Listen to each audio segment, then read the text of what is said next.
This is the Cycplus T2 Smart Bike Trainer. The Cycplus is a direct drive smart bike trainer with a minimal design, very quiet, compatible with Zwift, Trainer Road, Wahoo system, and RGT, and a number of other apps. It comes with an impressive set of features that could make it a very strong contender in this space and in this price range. The Cycplus T2 costs $999. So I have been using the Cycplus for quite a while now, and I must say, I have been quite impressed with this trainer.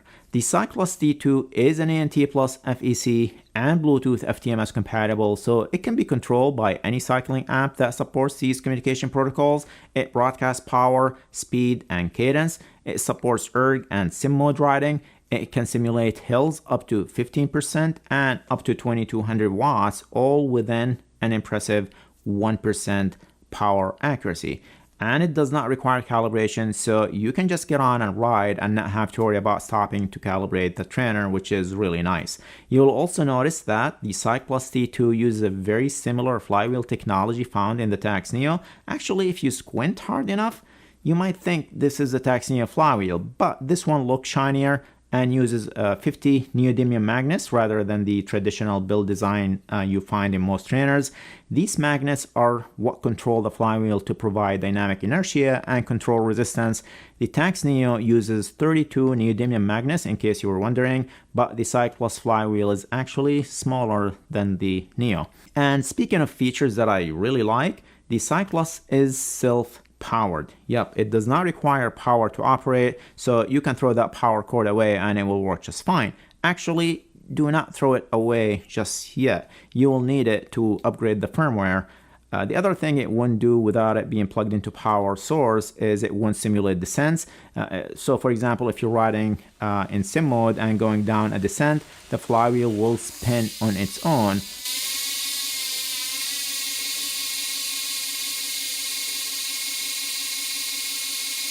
But other than that, everything else works just fine without it being plugged into power.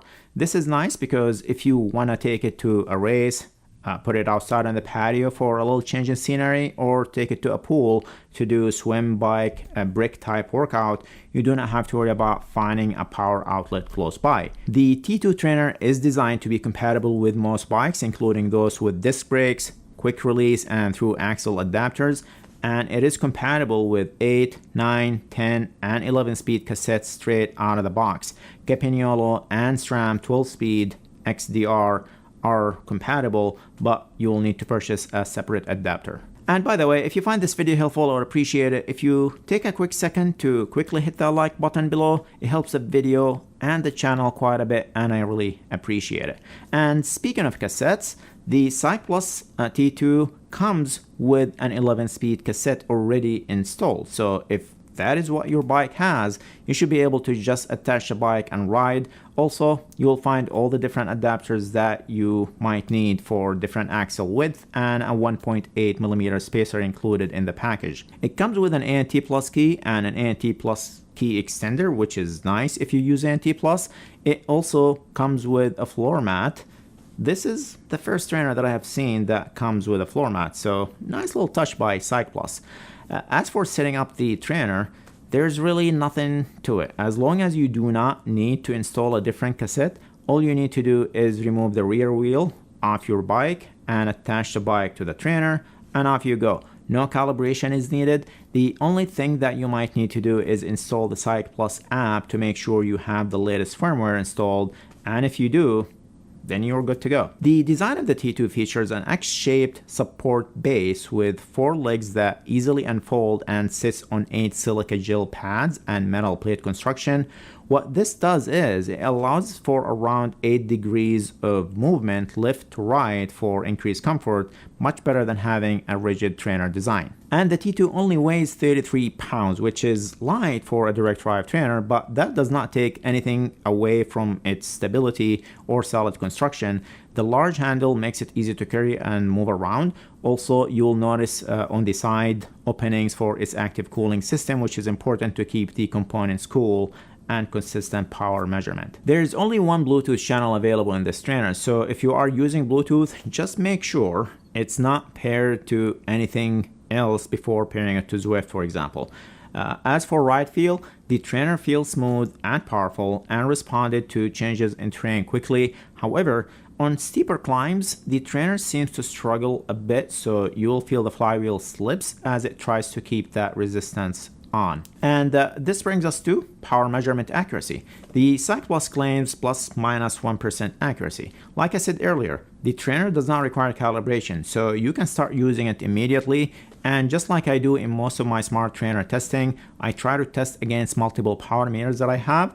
I tested it against my Assioma pedals, Wahoo PowerLink, and my crankbase power to max power meter. So here's a 2-hour ride I did in erg mode. And as you see, all three were very close. The Assioma was higher, which is typical, but only a few watts difference here. For the full ride, the T2 averaged 206 watts versus 210 watts from my Assioma, and my power to max averaged 207 watts. Keep in mind that 1% accuracy claim that you usually see is not against other power meters. A good power meter has a 1 to 2% variance in measurement depending on the power meter and where the power is measured. So in the case of the Cycplus, if your true power is 200 watts, the Cycplus will measure somewhere between 196 to 204 watts. So when I compare the data between different power meters, I am looking for patterns and looking for them to be close to each other. So let's take a look at another ride. Towards the end of this 2-hour and 20-minute ride, I was just riding along for the last 20 minutes. Again, everything looks good here. The Cycplus measured a bit higher in this little section here for a few seconds, but nothing too crazy. The Cycplus measures cadence as well, and it is super good, just really solid numbers. Let's talk about erg mode. The majority of my riding is usually done in erg mode, and the Cycplus has been really solid again. Quick to respond to interval changes and super smooth at the same time. Switching resistance between intervals was quick, but smooth at the same time.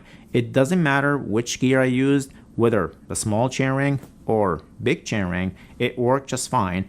So overall in erg mode, it is very solid. And the Cycplus T2 is super quiet.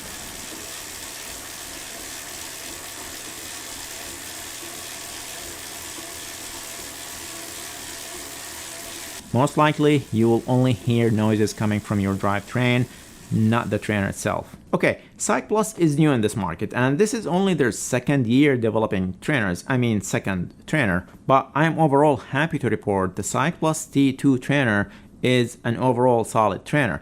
It doesn't feel like the company tried to cut corners. They seem to have an understanding where the bike trainer market is heading, and they made a trainer that is well built, quiet, accurate, does not require you to calibrate, lightweight and portable, and can be run with no external power. The only thing I would add probably is multi-Bluetooth connection. But overall, this is definitely a trainer that you should consider if you are shopping for a new direct drive trainer. Okay, hope you find this video helpful. Remember to hit the like button, and if you are still watching and have not subscribed yet, then you know what to do. Thank you for watching, and see you guys in the next video.